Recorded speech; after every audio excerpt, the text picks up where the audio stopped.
R K intermediate college.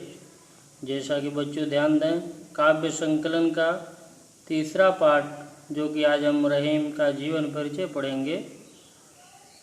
रहीम का पूरा नाम अब्दुल रहीम खान खाना था। कि रहीम का पूरा नाम अब्दुल रहीम खान खाना। इनका जन्म सन 1556 ईस्वी में लाहौर, जो कि अब इस समय वर्तमान में पाकिस्तान में है, वहीं हुआ था। इनके पिता बैरम खां मुगल सम्राट अकबर के संरक्षक थे। जो इनके पिता बैरम खान थे वो मुगल सम्राट मतलब मुगल राजा अकबर के संरक्षक, उन्हीं की देखरेख में थे। किन्हीं कारणवश अकबर बैरम खां से रुष्ट हो गया। कोई कारण ऐसा आ गया कि बैरम खां अकबर से रुष्ट हो गया और उन्होंने बैरम खां पर विद्रोह का आरोप लगाकर हज करने के लिए मक्का भेज दिया। कि वह उनसे खुश नहीं था, इसलिए कहा बैरम खां आप मक्का चले जाइए हज करने के लिए।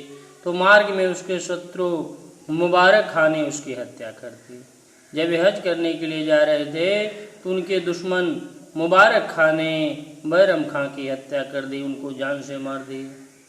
बैरम खां की हत्या के बाद अकबर ने रहीम और उनकी माता को अपने पास बुला लिया। और देखिए अकबर की षड्यंत्र, अपने ही हत्या करा करके और उनकी माता को अपने पास बुला लिया। और रहीम की शिक्षा की समुचित व्यवस्था की, हर देखरेख किया। प्रतिभा संपन्न रहीम ने हिंदी, संस्कृत, अरबी, फारसी, तुर्की आदि भाषाओं का अच्छा ज्ञान प्राप्त कर लिया। और प्रतिभा संपन्न शुरू से ही रहीम में एक श्रद्धा थी और उन्होंने हिंदी, संस्कृत, अरबी, फारसी इन सभी भाषाओं का बहुत अच्छी तरह ज्ञान प्राप्त कर लिया। इनकी योग्यता को देखकर अकबर ने इन्हें अपने दरबार के नवरत्नों में स्थान दिया।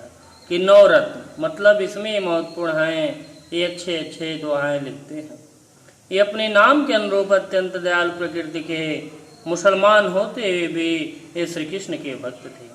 कि जात के इन्होंने मुस्लिम थे, लेकिन तब भी इन्होंने कृष्ण के बहुत अच्छे भक्त थे और कृष्ण की ही रचना करते थे। अकबर की मृत्यु के बाद जहांगीर ने इन्हें चित्रकूट में नजरबंद कर दिया। जैसे ही अकबर की मृत्यु हुई तो उनका पुत्र जहांगीर चित्रकूट में नजरबंद मतलब इनको कोई देख न सके। केशवदास और गोस्वामी तुलसीदास से इनकी अच्छी मित्रता थी। इनका अंतिम समय विपत्तियों से घिरा रहा और सन 1627 ईस्वी में इनकी मृत्यु हो गई। साहित्यिक सेवाएं देखें। पिता बैरम खां अपने युग के एक अच्छे नीतिज्ञ एवं विद्वान थे। पिता बैरम खां, जो रहीम के पिता बैरम खां थे, अपने जमाने के अच्छे नीतिज्ञ, हर चीज को जानने वाले एवं बहुत बड़े विद्वान थे। अतः बाल्यकाल से ही रहीम को साहित्य के प्रति अनुराग उत्पन्न हो गया और एक दो गुरुओं के संपर्क में रहकर इन्होंने अनेक काव्य गुणों का विकास हुआ। और एक दो गुरुओं के अच्छे गुरु के साथ रह करके अच्छी विद्या इनको ग्रहण हुई। इन्होंने कई ग्रंथों का अनुवाद किया और ब्रज अवधी और खड़ी बोली में कविताएं भी लिखी। और ब्रज अवधी और खड़ी बोलों में इन्होंने कविताएं लिखी। इनके नित्य के दोहे तो सर्वसाधारण की जहाँ पर रहते हैं, हर व्यक्ति जानते हैं। दैनिक जीवन की अनुभूतियों पर आधारित दृष्टांतों के माध्यम से इनका कथन सीधे हृदय पर चोट करता था। और इनकी रचना नीति के अतिरिक्त भक्ति और श्रृंगार को भी सुंदर व्यंजना दिखाई देती है। इन्होंने अनेक ग्रंथों का अनुवाद भी किया। और रचनाएं देखें, रहीम की रचना इस प्रकार है। रहीम सस्यई, श्रृंगार सस्यई, मदनाष्टक, रास पंचाध्यायी, रहीम रत्नावली एवं रवीनाई का भेद वर्णन। इन्होंने इतनी किताबों का रचना की है, इतने किताबों को लिखा है।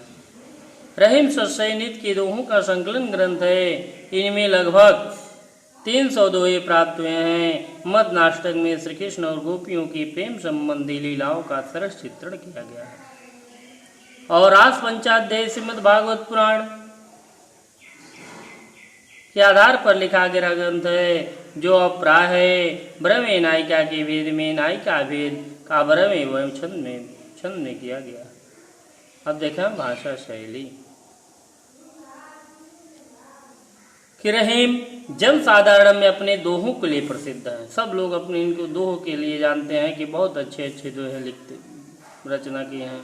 पर इन्होंने कवि सवैया सोरठा तथा बरहवें छंदों में भी सफल काव्य रचना की। इन्होंने ब्रज भाषा में अपनी काव्य रचना की, ब्रज भाषा में लिखा। इनके ब्रज का रूप सरल, व्यवहारिक, स्पष्ट गुण है।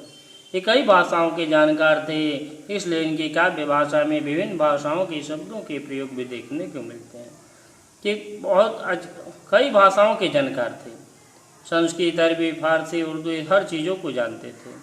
अवधि में ब्रज भाषा के शब्द मिलते ही पर अवधि के ग्रामीण शब्दों का भी खुलकर प्रयोग इन्होंने किया है। इन्होंने मुक्तक शैली में काव्य सृजन किया है। मुक्तक शैली में इसकी रचना की है। इनकी यह शैली अत्यंत सरल एवं बोधगम्य है। धन्यवाद।